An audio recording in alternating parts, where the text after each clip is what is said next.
This is how I tailored Goldship's cosplay to fit me better. First part, the dress. As with almost all of my cosplays, I have to take in the waist. This is usually pretty straightforward, and with this dress it's no exception. After pinning both sides and very carefully taking it off, the next task was marking on the inside the position of the pins. You can do this by flipping the dress inside out, getting some chalk or a washable pen, pulling the fabric taut and marking right on the metal of the pin exactly where it is. Don't use a normal pen as they're difficult to remove.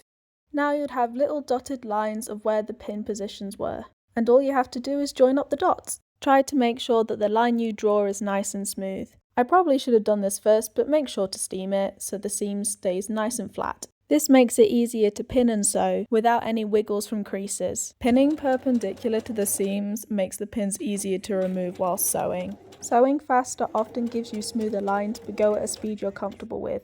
Sew just inside the line, as you can easily sew it again without unpicking if it's too loose. It's already looking so much better. Next is the more challenging top half. Her dress comes in a bit more like a halter neck, so I decided to take in the armhole, as well as putting in a dart for shaping. I used the same marking technique as before, and used it as a guide to get the proper dart shape. To mirror the dart, I folded both sides together. Make sure you line up existing seams so the darts go in the right place. Then I can use the pins to mark the shape just like before. This is one of the best ways to mirror shapes like darts. I did the exact same technique for the sleeves, though the folding was a little bit more difficult to work out. However, unlike the darts, I had to cut off the extra fabric. And if you're precise enough, you can make sure you cut exactly 1 centimeter away from the pins so you don't have to remark it again, which is exactly what my mum's showing me here. I then folded over this 1 centimeter of seam allowance so that the fold was on my chalk line. Then all I had to do was sew it.